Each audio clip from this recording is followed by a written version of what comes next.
오늘 우리가 함께 은혜 나눌 말씀은 마태복음 24장 3절에서 5절 말씀입니다.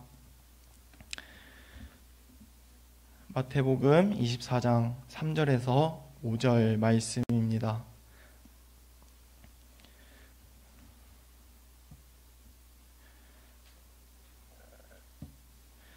다 같이 봉독하도록 하겠습니다. 예수께서 감람산 위에 앉으셨을 때 제자들이 조용히 와서 이르되 우리에게 이르소서 어느 때에 이런 일이 있겠사오며 또 주의 임하심과 세상 끝에는 무슨 징조가 있사오리이까. 예수께서 대답하여 이르시되 너희가 사람의 미혹을 받지 않도록 주의하라. 많은 사람이 내 이름으로 와서 이르되 나는 그리스도라 하여 많은 사람을 미혹하리라. 아멘. 제가 중학교 때의 일입니다. 중학교에 막 입학하여서 새 친구들을 사귀고 있었는데 제 자리 앞자리에 앉는 친구가 저에게 자신이 다니는 교회에 함께 가자고 이야기를 했었습니다. 이 이단에 대해서는 아무것도 몰랐었고 교회라는 어떤 존재는 이미지는 저에게 긍정적인 곳이었기 때문에 친구를 따라서 가려고 했습니다. 그리고 저희 부모님께 말씀을 드렸죠. 이번에는 다른 교회를 다녀오겠다라고 말을 했습니다. 그 교회의 이름이 하나님의 교회였습니다. 참 감사하게도 제게 하나님의 교회가 잘못된 곳이라고 말해주던 두 명의 사람이 있었는데요. 한 분은 그때 당시 제가 다니던 교회의 담임 목사님이셨고 또 한 명은 학교 친구였습니다. 그 친구의 이름이 좀 특이하게 원빈이었습니다. 원빈이. 그래서 그 친구가 저랑은 친하진 않지만 그 친구가 저에게 따로 불러서 저에게 그 하나님의 교회는 안상홍이라는 사람을 믿는 곳이다. 저기 가면 안 된다. 이렇게 말을 했습니다. 다행히 반 모두가 하나님의 교회가 이상한 곳이란 걸 알게 되었고 전도당한 친구는 없었는데요. 이 하나의 지나간 일이지만 돌이켜보면 정말 감사한 하나님의 은혜인 것 같습니다. 이 이단인 것을 모르고 따라갈 뻔한 저에게도 너무 참 감사한 일입니다. 오늘은 이 하나님의 교회의 실태와 문제점에 대해서 알아보도록 할 텐데요. 다 아시는 내용일 수도 있지만 경각심을 갖는 의미에서 집중해서 우리 함께 배워봤으면 좋겠습니다. 저 PPT 한번 띄워주실까요?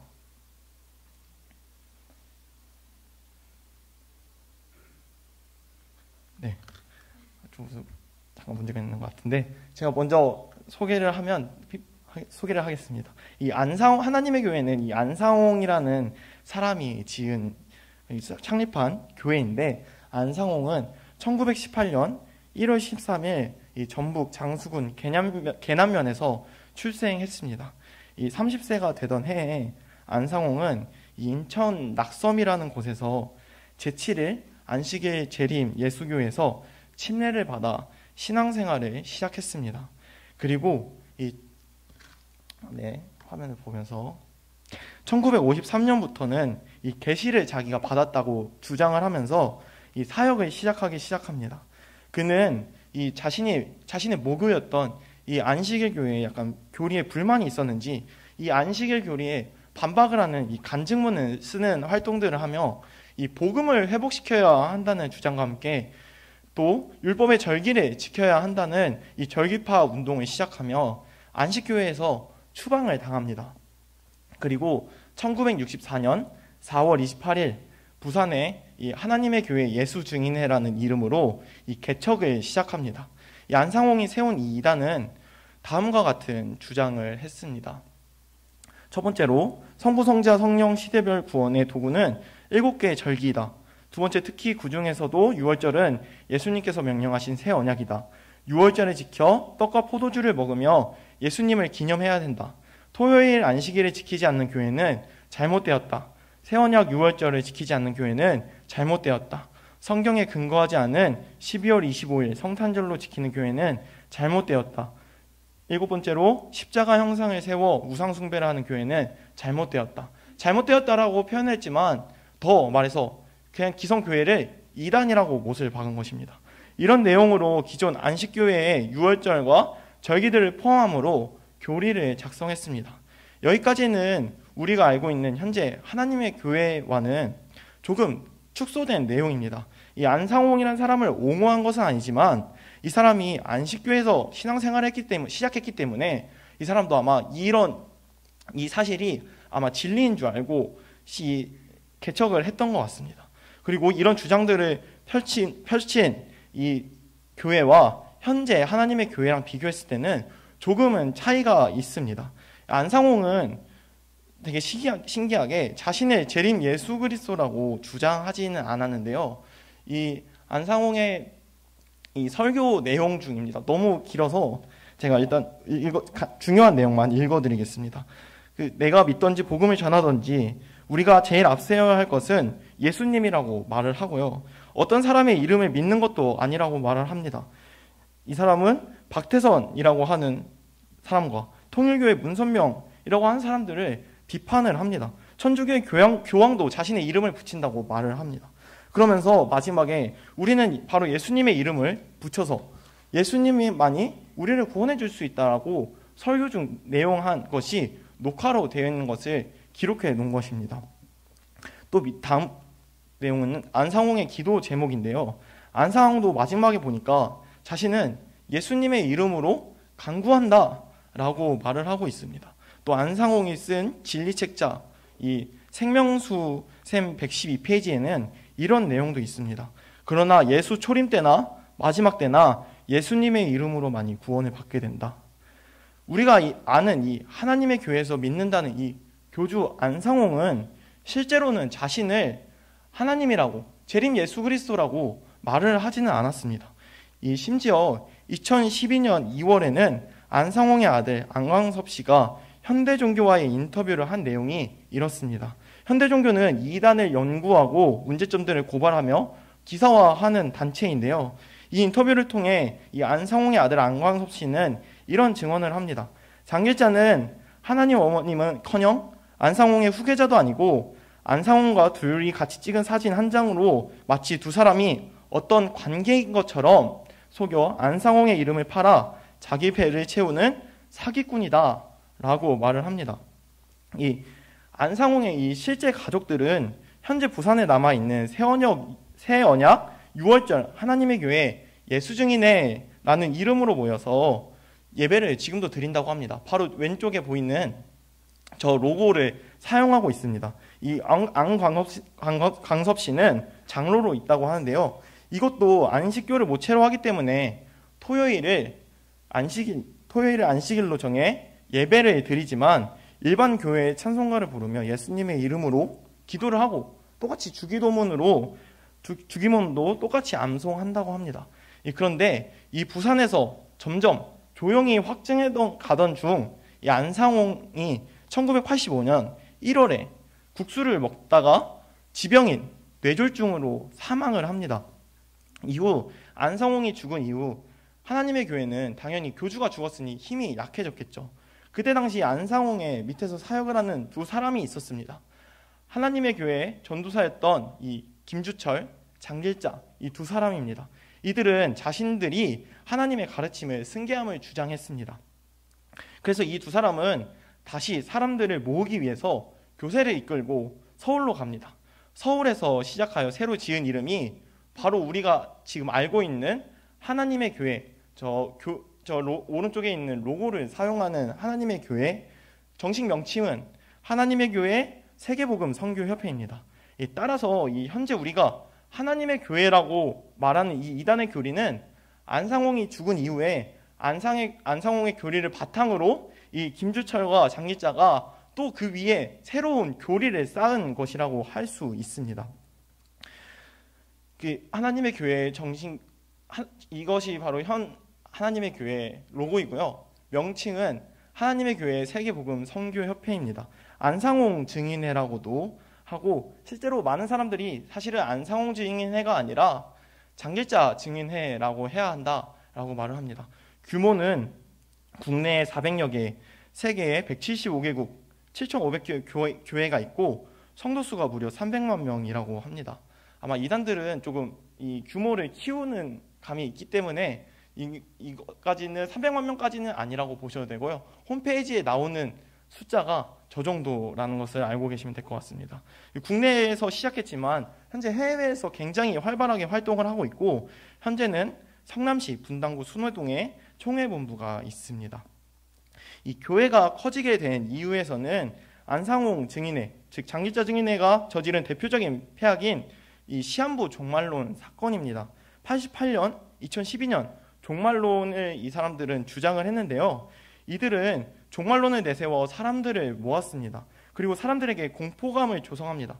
공포감을 조성해 사람들에게 재산을 갖다 바치지 않으면 구원을 받을 수 없다라고 말을 합니다. 그래서 사람들은 이제 종말을 한다면 더 이상 자신이 재산을 가질 필요가 없기 때문에 모두 다 바치게 되는 것이죠. 이 종말론에 대한 이야기에 대해서 왜 빠지냐 하는 의문이 생길 수 있는데, 이 종말론에 대한 이야기는 오늘 내일 하는 이 쥐푸라기 하나라도 잡아야 하는 사람들에게는 내세를 이야기하는 이 교회보다 눈앞에 어떤 보이는 것을 주겠다고 하는 것이 더 달콤한 열매라고 합니다. 그래서 이단들은 이 오늘 내일 하는 이 연약한 사람들의 마음을 이용하는 것이죠. 종말이 실제로 이루어지지 않았음에도 불구하고 이 사람들이 여전히 많은 이유는 모였던 사람들 중에 이 같은 가치와 생각을 공유했던 사람들이 연대감을 느끼기 때문이라고 합니다. 예를 들어서 이 시한부 종말론을 내세워 10만 명이 모인다고 했을 때 말이 맞지 않더라도 5만 명이 나간다 하더라도 남아있는 숫자가 5만 명이나 되기 때문에 이 5만 명이라는 성도가 확보가 되는 것이죠. 하나님의 교회는 이런 식으로 교세가 크게 늘어나서 지금까지 성장하게 된 것입니다. 그렇다면 장길자와 이 김주철이 안상홍의 뒤를 이어 거의 새롭게 만들어냈다고 할 수 있는 이단인 이 하나님의 교회 세계복음 선교협회는 어떤 교리를 주장하고 있을까요? 대표 교리는 다음과 같습니다. 안상홍을 보혜사 성령 하나님으로 믿어야 구원받는다. 장길자를 어머니 하나님으로 믿어야 구원받는다. 유월절을 지켜야 구원받는다. 안식일을 지켜야 구원받는다. 십자가와 성탄절은 우상숭배이다. 이 5가지인데요. 첫 번째로 이 사람들은 하나님의 교회는 안상홍을 이 땅에 내려온 하나님이라고 믿습니다. 그래서 기도할 때도 안상홍의 이름으로 기도를 하고요. 찬송을 부를 때도 안상홍님 지으신 모든 세계 그렇게 찬양을 한다고 합니다. 하지만 앞서 말한 것처럼 안상홍 본인도 자신은 하나님이라고 말을 하지 않았는데 그에게 승계했다는 사람들이, 그에게 배웠다는 사람들이 이런 말을 한다는 것 자체가 교리가 말이 안 된다는 것입니다. 그리고 두 번째로 이제 안상홍의 영적인 부인인 장길자가 어머니 하나님이라고 불리며 이 어머니 하나님을 추앙하고 있는 것인데요. 이 장길자는 1943년 10월 28일생으로 현재 국제 위러브유 운동 본부라는 곳에서 명예회장으로 있습니다. 장길자가 어머니 하나님이라고 부르는 이유는 다음과 같은데요. 창세기 1장 26절, 27절 내용을 이렇게 인용합니다. 하나님이 이르시되 우리의 형상을 따라 우리의 모양대로 우리가 사람을 만들고 그들로 바다의 물고기와 하늘의 새와 가축과 온 땅과 땅에 기는 모든 것을 다스리게 하자 하시고 하나님이 자기 형상 곧 하나님의 형상대로 사람을 창조하시되 남자와 여자를 창조하시고, 이 말씀을 가지고 어머니 하나님의 근거를 나타내는데요. 여기서 하나님의 교회는 해석을 이런 식으로 합니다. 26절에 나오는 이 우리는 둘 이상의 형상을 나타내는데 27절을 보니 하나님의 형상대로 창조하시되 남자와 여자를 창조했다고 했으니 하나님은 남성적인 형상과 여성적인 형상을 가지고 있다. 그래서 아버지 하나님이 있으면 어머니 하나님이 있어야 된다라고 주장을 합니다. 그래서 여성적인 하나님의 형상을 가질 때 어머니 하나님이라고 불러야 한다고 말을 하는 것이죠. 이 외에도 성경에 어머니라는 단어, 신부라는 단어들 중에 그들의 입맛에 골라서 그것이 어머니 하나님을 가리키고 있음을 그렇게 해석을 합니다. 이 대표적으로 이 갈라디아서 4장 26절 말씀과 요한계시록 21장 9절 말씀이 있는데요. 여기서도 똑같이 어머니 혹은 신부와 같은 내용들이 있어서 이런 내용들을 가지고 해석을 자신의 멋대로 하여 어머니 하나님을 주장하고 있습니다. 이런 말씀들을 가지고 어머니 하나님을 입증하며 그 어머니 하나님에 대한 교리를 반복하여 가르치고 세뇌를 시키는 교육을 합니다. 이 시간상 이 말씀들을 하나하나 변증할 수는 없겠는데요. 따지기보다는 성경 해석의 오류를 하면 어떤 극심한 예까지 갈 수 있는지를 한번 다음 화면에서 보여드리도록 하겠습니다. 열왕기상 2장 23절 24절 말씀인데요. 제가 읽도록 하겠습니다. 엘리사가 거기서 베델로 올라가더니 그가 길에서 올라갈 때 작은 아이들이 성읍에서 나와 그를 조롱하여 이르되 대머리여 올라가라 대머리여 올라가라 하는지라. 엘리사가 뒤로 돌이켜 그들을 보고 여호와의 이름으로 저주하매 곧 수풀에서 암곰 둘이 나와서 아이들 중에 42명을 찢었더라. 성경을 만약에 이 하나님의 교회가 말하는 대로 해석을 한다면 여기서 하나님의 선지자인 엘리사는 자신의 대머리라고 놀려서 속이 좁았기 때문에 어린아이들을 죽였다라고 해석을 할 수도 있는 거고요. 대머리인 이 엘리사가 대머리였기 때문에 대머리라고 컴플렉스를 가지고 있었다라고 해석을 할 수도 있고요. 대머리라고 놀리는 게 죄라고 해석할 수 있는 그런 해석들이 나올 수 있는 것이죠. 결국에 이 어머니 하나님을 아까 그 말씀들을 가지고 어머니 하나님이라고 입증한다는 것 자체가 말이 안 된다는 그런 해석입니다. 다음 세 번째는 안식일과 유월절을 지켜야 한다는 주장입니다. 유월절은 이스라엘 백성들이 애굽에서 나오기 전 10가지 재앙 중 마지막 재앙인 장자들의 죽음으로부터 넘어갔다는 것을 지칭합니다. 당시 이 이스라엘 백성들은 어린 양의 피를 문 인방과 좌우 문설주에 바름으로 장자의 죽음을 피할 수 있었습니다. 그것이 신약시대로 넘어와서는 예수님이 마지막 유월절 만찬으로 떡과 포도주를 마시는데요. 그것을 가지고 예수님이 유월절을 지켰으며 우리는 새언약 유월절을 지켜야 된다고 주장을 합니다. 이 하나님의 교회에서는 예수님과 초대교회 사도들이 유월절을 지켰기 때문에 유월절을 지켜야 된다. 그리고 그것을 발견한 사람이 안상홍이다. 그렇기 때문에 안상홍이 재림 예수 그리스도고 안상홍이 하나님이라고 주장을 합니다. 그래서 유월절을 지키지 않으면 이단이고 구원을 받지 못한다고 주장을 합니다. 하지만 성경에는 예수님과 사도들이 유월절을 지켰다라고 하는 내용이 없습니다.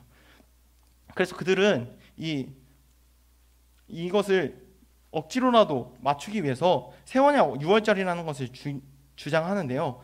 1월 14일 유월절 날짜에 맞춰서 예식을 진행한다고 합니다. 또 이들은 안식일을 지켜야 한다고 말을 하는데요. 안식일은 창세기에 나온 대로 7일 중에 마지막 토요일을 말을 합니다. 그들은 예수님과 이 초대교회 사도들이 안식일을 지켰다고 주장하며 초대교회 사도들은 주일에 예배를 드린 적이 없다라고 주장을 하며 안식일에 예배 드리는 것이 옳다라고 말을 합니다. 하지만 성경은 사도들이 주일에 예배 드린 것에 대해서 설명을 하고 있는 것을 우리는 확인할 수가 있는데요. 사도행전 20장 5절에서 7절 말씀입니다. 여기 5절 말씀을 보면 그들은 먼저 드로아에 우리를 기다리더라. 그리고 6절에 무교절 후에 닷새 만에 빌립보에서 떠나서 드로아에 있는 그들에게 1회 7일을 머물렀다고 합니다. 그리고 7절에 그 주간의 첫날에 우리가 떡을 때려 하여 모였다라는 것이 우리가 사용할 수 있는 근거인데요. 거기서 그 하나님의 교회에서 주장하는 내용은 바로 그 주간의 첫날이라고 하는 이 떡을 뗐다는 것이 부활절이라서 이들이 모인 것이다. 예배를 드린 것이 아니라 부활절이라서 모인 것이라고 설명을 합니다. 그 주간의 첫날은 주일을, 일요일을 말하는 것이죠. 그러면 두 번째 내용인데요. 고린도전서 16장 내용입니다. 여기 말씀을 보면 성도를 위하여 연보에 관하여는 내가 갈라디아 교회들에게 명한 것 같이 너희도 그렇게 하라. 매주 첫날에 너희 각 사람이 수입에 따라 모아두어서 내가 갈 때 연보를 하지 않게 하라라고 되어 있는데요. 여기서 매주 첫날도 주일을 의미합니다. 그래서 이 하나님의 교회 사람들은 매주 주일 첫날에 그러니까 일요일에 예배를 하지 않고 일요일에는 그냥 첫날에 모였다라고 이야기를 하는데요. 이 고린도 교회 지역은 그 17km 제곱이라고 합니다. 60만 명이 살았는데 제가 그래서 금천구를 한번 예를 들어봤습니다. 이게 금천구 지도인데요. 금천구를 구글에 검색해 보니까 13km 제곱이라고 하더라고요. 이 당시 그러면 금천구는 고린도 지역보다는 작다고 생각할 수가 있겠죠. 그리고 이 당시 사람들은 차가 없었기 때문에 아마 걸어 다녔을 것입니다. 만약에 저 중앙에 있다고 하더라도 저 빨간 점이 저희 교회예요. 우연찮게 저희 교회가 금천구 가운데에 있더라고요. 그 가운데라고 만약에 했을 때도 여기를 걸어간다고 한다면 주일날 첫날에 연보를 하기 위해서 바울이 그렇게 명령했다. 그래서 저기 맨 밑에 있는 만약에 금천구에서 저희 교회까지 우리 교회까지 주일에 그냥 연보 하나 내기 위해서 모였다라고 고린도전서 16장이 그렇게 말을 한다고 말을 하는 것이죠. 그런데 고린도 교회가 정중앙에 있으면 그래도 사람들이 공평할 텐데 만약에 한쪽 끝에 있다면 어떻게 될까요? 주일에 그 사람들은 일에 나가야 했는데 그렇다면 한쪽 교회에서 그 연보 하나 내기 위해서 첫날에 일어나서 연보를 갖다 주고 다시 돌아와서 일을 하는 그런 억지 해석이 되는 것이죠. 그래서 여기서 고린도전서에서 말하는 이 매주 첫날에 모였다, 연보를 드렸다는 것은 예배를 드리고 연보를 했다라고 해석하는 것이 오히려 옳게 해석하는 것이라고 할 수가 있습니다. 또 주장하는 것이 콘스탄티누스 이 황제가 토요일에서 주일을 변경했다라고 하는데요. 당시 황제인 콘스탄틴은 안식일에 드리던 예배를 폐하고 예배일을 일요일로 변경하라는 법령을 공포한 것이 아니었습니다. 콘스탄틴은 이런 말을 하는데요. 모든 재판관, 시민, 그리고 기술자들은 존엄한 태양의 날에 쉬어야 한다. 그러나 시골 사람들은 방해받지 않고 농사일을 할 수 있다. 왜냐하면 종종 이날은 씨를 뿌리고 추수하기에 가장 알맞은 날이기 때문에 하나님의 섭리에 의해 주어진 기회를 잃지 말아야 하는데 그 이유는 적절한 계절은 짧기 때문이다. 로마 황제 이 콘스탄티누스는 예배일을 토요일에서 일요일로 바꾸려고 한 것이 아니라 그냥 태양신을 기념하는 날이 주님께서 부활하신 모두 일요일이었는데 그냥 자신들의 그 태양신을 그냥 섬기기 위해서 일요일을 공휴일로 지정한 것입니다. 토요일에서 일요일로 바꾼 것이 아니라 그냥 일요일이 휴일이 되었고 공교롭게도 주일에 예배를 드리던 우리 초대교회 사도들이 그냥 주일에 쉴 수 있게 된 것이죠.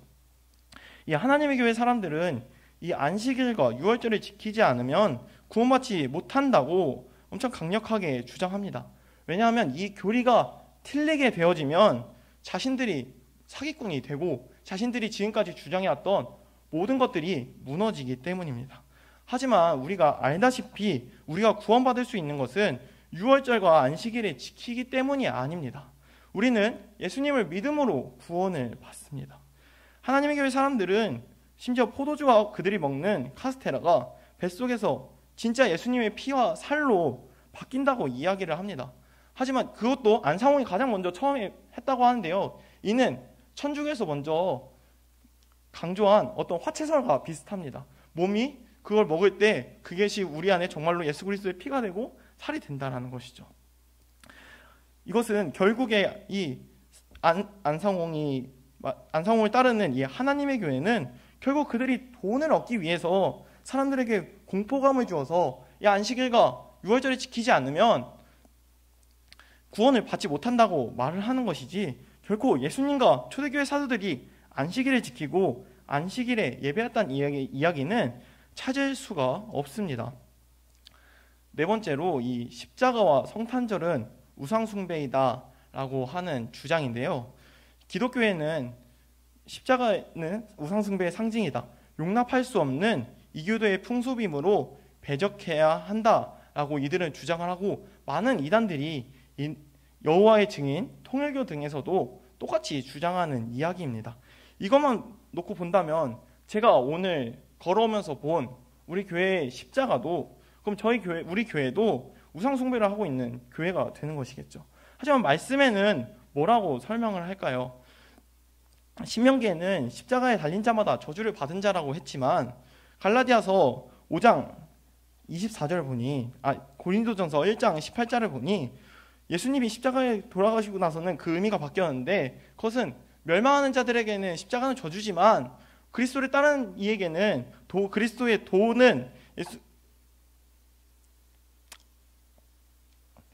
그리스도의 도를 따르는 것이 된다는 것이죠. 십자가는 우상숭배의 대상이 아니라 초대교회 시대부터 예수 그리스도의 고난과 대속의 상징이자 표식으로 사용됐던 것입니다. 또 십자가를 배척하는 것이 있는데요. 크리스마스는 예수의 탄생일이 아니라 태양신 탄생일이므로 성탄절은 우상숭배한다라는 이야기입니다. 성탄절은 많은 사람들이 하나님을 배반하는 날이며 태양신을 경배하는 날이라고 말을 합니다. 예수님의 탄생일을 우리는 사실은 정확하게 알 수는 없습니다. 하지만 AD 2, 3세기경 초대교회로부터 지켜온 이 보편적인 초대교회의 신앙 전통이기에 우리가 그것을 따르는 데에는 크게 문제가 없습니다. 따라서 하나님의 교회는 교회들이 태양신을 경배한다고 하지만 우리는 성탄절에 예수님의 탄생을 다 함께 모여 기뻐하고 축하하고 있습니다. 이 땅의 기독교인들이 성탄절에 태양신을 섬기고 있는 것이 아니라 예수님을 기뻐하고 있기 때문에 전혀 문제가 되지 않는다는 것이죠. 그에 반면에 이 이단 하나님의 교회는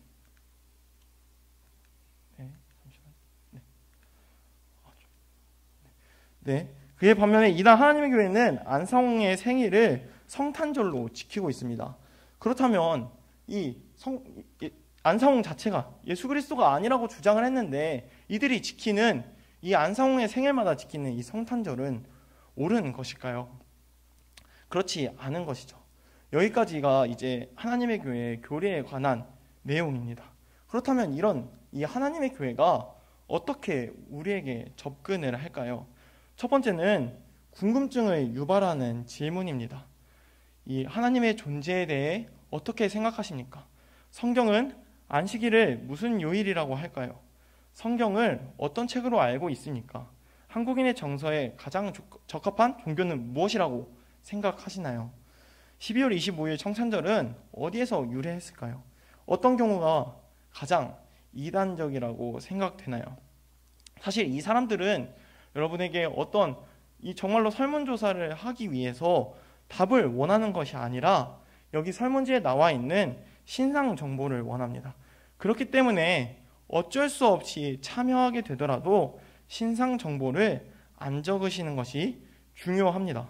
둘째로 이들은 스마트폰 혹은 태블릿으로 영상을 보여주는데요. 어머니 하나님 홍보 영상이나 하나님의 교회 자체 홍보 영상, 아니면 저기 오른쪽에 보여있는 천재지변, 종말에 대해서 공포심을 조장하는 영상을 보여줌으로 사람들에게 공포심을 심어준다고 합니다. 저런 사진이 있는 영상을 보게 된다면 하나님의 교회라고 생각을 하시면 됩니다. 혹시나 내가 무엇인가를 안다고 해서 이 사람들하고 어설프게 논쟁을 하는 것은 오히려 불필요한 다툼이 생길 수 있기 때문에 이 사람들을 만났을 때에는 가장 좋은 방법은 빨리 피하는 것이 좋다라는 것이죠. 세 번째는 이 어머니 사진전이라는 하나의 어떤 박물관 같은 하나님의 교회에서 소개하는 것인데요. 이 어린아이를 둔 젊은 엄마들에게 주로 접근하는 방법이라고 합니다. 이 어린아이를 키우면서 자신의 친정엄마가 생각나는 이 향수를 이 하나님의 교회에서 이용하는 것입니다. 이 다수의 신도가 그 살림을 하고 있는 젊은 엄마에게 가서 집안일을 도와주며 아이를 돌보아주고 그러면서 친밀감을 형성한다는 것이죠. 이 어머니 사진전은 이 지역을 옮겨 다니면서 박물관과 같이 되어 있는데요. 가면 이 어머니를 떠올릴 만한 어떤 향수를 불러오는 물건들, 글귀, 사진들이 있습니다. 그래서 많은 사람들로 하여금 감정을 자극하는 것이죠. 다음 네 번째로는 이 아세지라고 하는 이 봉사활동 단체입니다. 이 단체는 겉으로 봐서는 굉장히 좋은 활동을 하는 것처럼 보이는데요. 이들은 사회복지활동, 의식증진활동, 긴급구호활동, 환경보호활동, 그리고 그 길거리에서 돌아다니면서 서명운동을 한다고 합니다. 겉으로 보면 굉장히 화려해 보이죠. 우리나라에서 대통령 상도 받았고 2017년에 영국 여왕 엘리자베스의 자원봉사상도 수상했다고 홍보를 합니다. 사실 이런 봉사활동은 청소년 혹은 대학생 취준생들이 많이 접하게 되는데요. 이들은 대학교 동아리에도 퍼져 있고요. 제가 가장 최근에 기사를 보니까 대한철도공사와 MOU를 맺어서 봉사활동을 하더라고요. 그렇기에 이 아세즈라고 하는 ASEZ 저 이름을 기억하시고 혹시나 좋은 스펙을 얻기 위해서 화려한 이력 때문에 참여하시는 일이 없도록 조심하시길 바랍니다. 이 아세즈라는 홈페이지에 들어가 보면 정말 화려해 보여요. 좋은 일도 굉장히 많이 하는 것 같아요. 하지만 그래서 만약에 모르는 사람들이 그냥 본다면 교회에 대한 이미지는 우리는 깎이면 깎였지 더 좋아지지 않는데 이 사람들의 어떤 이 봉사활동만 보게 되면 굉장히 좋은 단체다라고 생각을 할 수 있을 것 같아요. 하지만 이 하나님의 교회에 피해를 당한 사람들, 정말로 실제적인 피해를 봐서 너무나 큰 고통을 받는 사람들에 대한 이야기를 들어보면 이것은 정말 쇼라는 것을 우리는 알 수 있습니다. 하나님의 교회는 국내에 여러 가지 이 문제들을 가져왔는데요. 이 교주 신격화 문제, 시한부 종말론 문제, 가정 파괴 문제, 재산 문제 등 믿는 성도들로 하여금 이 정상적인 생활을 하지 못하게 하고 이단에 빠져 가정과 모든 삶을 포기하게 만드는 심각성을 갖고 있습니다.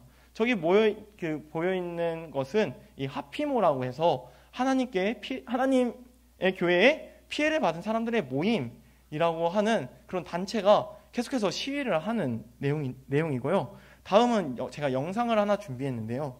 이 인터넷상에 돌아다니는 영상이라 보셨을 수도 있겠지만 이 경각심을 갖는다고 생각하시고 한 번 더 보셨으면 좋겠습니다. 그럼 우리 한번 보도록 하겠습니다.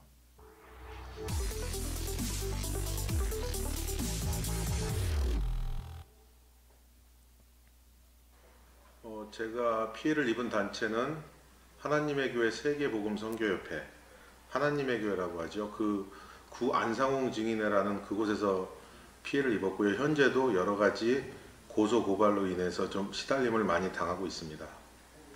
하나님의 교회는 그 장길자라는 현재 그를 여자 하나님으로 믿고 있고, 안상홍이라는 남자, 지금은 고인이 됐습니다만 그 남자를 하나님으로 믿고 있고, 유월절을 지키고 안식일을 지켜야 구원을 받는다는 그런 좀 행위구원적인, 믿음과 은혜에서 좀 벗어나는 행위구원적인 부분이 좀 있는 좀 황당한 교리를 갖고 있는 그런 교회입니다. 그 아내와 남자아이들 둘이 있습니다. 둘이 다 그 교회에 이제 빠졌었죠. 그래서 아이들도 장길자를 어머니 하나님이고 안상홍이 남자 하나님이라고 저한테 신앙 고백을 할 정도로 무척 큰 상처를 주었고, 제 아내 또한 그 이혼 소송까지 들어올 정도로 매우 그 큰 상처를 주었는데, 그것이 뭐 아내의 문제나 아이들의 문제라기보다는 그 하나님의 교회 측의 교리로 인해서 사람들이 그렇게 바뀌는 것 같습니다.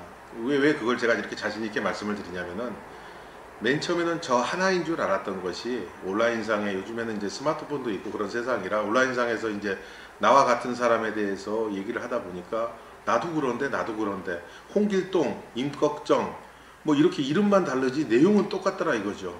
뭐 그런 걸 봐서 상당히 뭐 안타까운 그런 현실이 저 말고도 많이 있고, 많이 그렇게 해서 사무치고 그런 것이 많이 있었을 것이라고 생각됩니다. 큰아이는 대학교를 다니다가 학교를 중퇴를 했습니다. 작은 아이도 고등학교 1학년 때 학교를 중퇴를 했죠. 큰아이는 다행히 여기 이당상담소라는 곳에서, 한국교회에서 운영하는 이당상담소에서 상담을 받고 나왔습니다.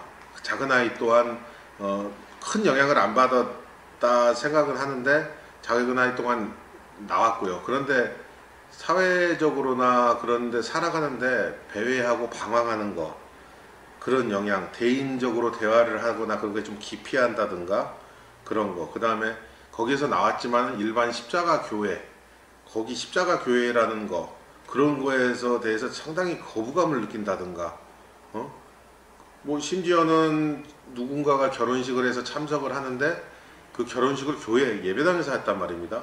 그런데 아이들이 자연스럽게 들어가야 할 그런 예배당 자체를 안 들어가고 결혼식에 참석을 안 하고 밖에서만 있었다든가, 그 이유가 이제 여기에 들어가면은 뭐 구원에서 끊쳐진다는 그런 세뇌 교육, 뭐 그런 정도의 뭐 일이 여러 가지가 있었습니다.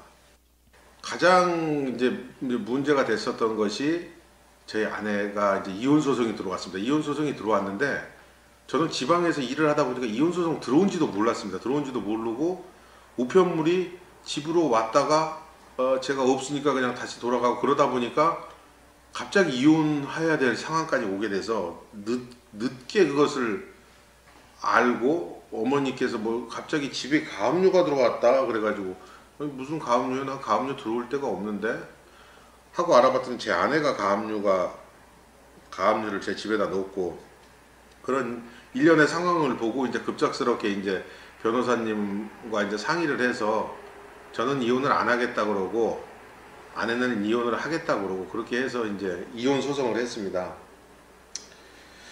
이혼 소송을 하면서 무척 가슴이 아팠죠. 세상에서 그 사랑했던 아내가 지구상에서 가장 나쁜 놈을 저를 만드는 거예요. 물론 저라고 뭐 잘하고 잘못하고를 떠나서 아내에 대해서 이해를 하려고 했습니다만 그때 당시에는 너무나 미웠습니다. 애들을 내비두고 가출을 하고 그 가출을 한 거에서 또 걔네들 말만 믿고 이혼 소송 들어와 가지고 소송 내용을 보니까 너무 강한인 거예요. 무슨 저를 갖다가 뭐 폭력적이고 경제적으로도 무능하고 뭐 그렇게 만들어 놓으니까 너무 창피해 가지고 이게 거짓이면서도 그걸 문서화돼서 있는 서류를 보니까 너무 창피해서 뭐라고 말도 못하고 그래서 아까도 뭐 말씀을 드렸습니다만 다른 사람들 저하고 지금 이제 같이 이제 만나고 있는 사람들 그 사람들도 내용이 동일하다는 것이죠. 그렇게 동일하다는 것을 보고 여기 정말 문제 있는 단체구나.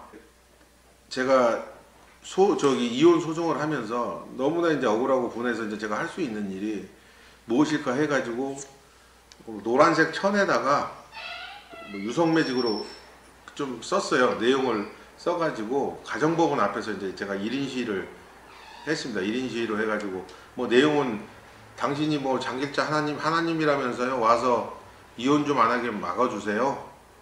하나님께서 좀 장길자 하나님이 좀 막아주시고 우리 사춘기 애들 상처받고 있으니까 이혼을 안 하게 막아달라 뭐 그런 정도의 내용을 가지고 제가 그 가정법원 앞에 섰고 서울 가정법원 앞에 섰고 그게 이제 교계 언론에서 좀 나갔고 그 다음에 쓴 게 이제 연말정산 나 열심히 일해가지고 교회 하면은 납세 의무를 다하는 사람에서 연말정산 할 수 있는데 왜 그렇게 연말정산 하나 띄워달라는 거 그거 기부금 영수증 하나 그걸 안 띄워줍니까? 교회라는 데가 국세청 앞에서 기부금 영수증 하나님의 교회 띄워주세요. 그런 시위를 했습니다. 그 시위가 하자마자 연락이 안 되는 아내한테 연락이 왔어요.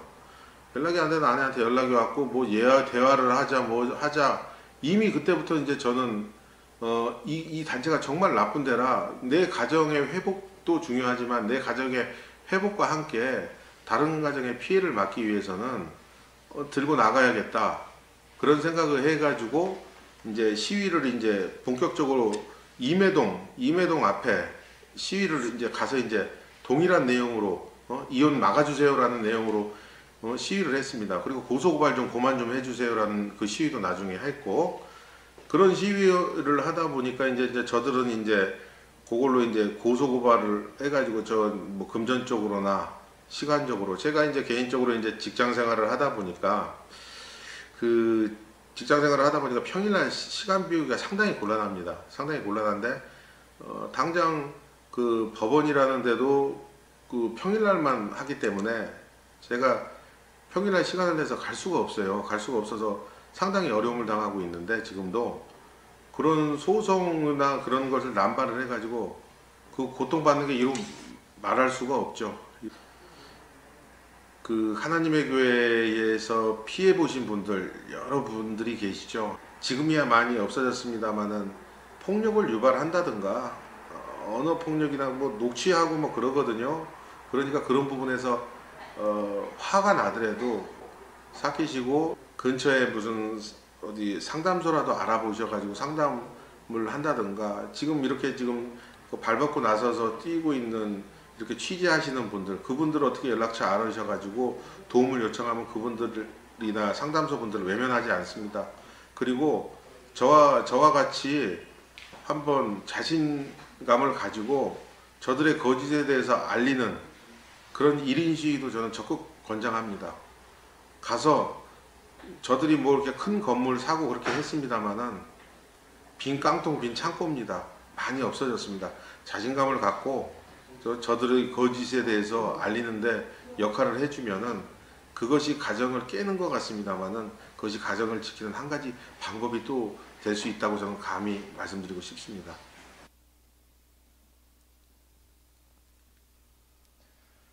네, 이렇게 한 사람으로 인해서 가정이 파괴되고 아주 큰 고통을 받는 이 사례들이 있는데요. 이렇게 위험한 이 하나님의 교회는 이 교세가 엄청나게 커지고 있는데 지금 화두에 오르는 것이 이 부동산 문제라고 합니다. 이 하나님의 교회가 건물을 매입하고 교회를 매입하면서 교세를 확장하고 있다는 것입니다. 특히 징검다리 매입이라고 하는데 이 특정 개인이나 회사가 교회를 매입한 후 수개월 후에 이 하나님의 교회에서 다시 매각하는 이 방법입니다. 이들은 이 정통교회를 가장 많이 매입한다고 하는데요. 이는 이미 내부에 이 시설들이 자리 잡혀져 있고 이 위치상 이 주택가, 아파트 근처에 많기 때문에 포교하기 쉽기 때문입니다. 이 결론을 맺겠습니다. 이 하나님의 교회는 우리가 너무 오래전부터 알고 있었고 어쩌면 너무 익숙하고 잘 아는 단체여서 이단이어서 위험성이 없어 보이지만 지금도 많은 사람들이 속고 있고 교세가 확장되어 가면서 많은 피해들을 보고 있습니다. 이 가장 심각한 것은 이 포교를 당하거나 내가 포교를 당하거나 내 주변에 혹은 가족 중에 한 사람이라도 이 하나님의 교회에 다닌 사람이 있으면 그 주변에 피해가 어마어마하다는 거죠. 많은 사람들이 피해를 볼 수 있다는 점입니다. 그렇기에 우리는 주의하며 경각심을 가져야 하고 내 가족과 친구와 같이 이 소중한 사람을 지키기 위해서는 이 말씀을 더 잘 알아야 합니다. 그래서 제가 추천하는 것은 우리 교회에서 9월부터 시작되는 교회 양육 과정인데요. 이 말씀을 배우고 이 지식을 배워서 이 나의 믿음을 성장하는 데도 도움이 되지만 동시에 그 말씀을 우리가 주변에 전할 수 있고 그 주변에 이 말씀에 대해서 정확하게 몰라서 이단과 이 교회에 헤매고 있는 사람들이 있을 때 그 말씀이 믿음의 무기가 되어 지킬 수 있는 이 시간이 될 줄 믿습니다. 이 점점 더 악해져가는 그리고 또 사람들이 미혹되고 또 거짓 그리스도들이 많이 나타나는 이 말세에 우리는 깨어 있어서 우리가 받은 이 진리인 복음을 지켜야 할 줄 믿습니다.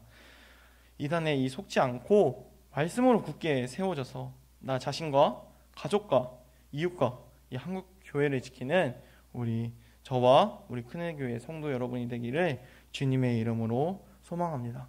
우리 다 같이 찬양하고 기도했으면 좋겠는데요.